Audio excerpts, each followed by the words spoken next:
a rushing mighty wind, and it filled all the house where they were sitting in that upper room.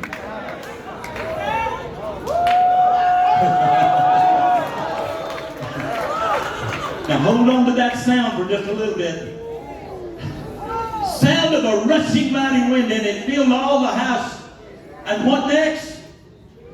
And there appeared unto them cloven tongues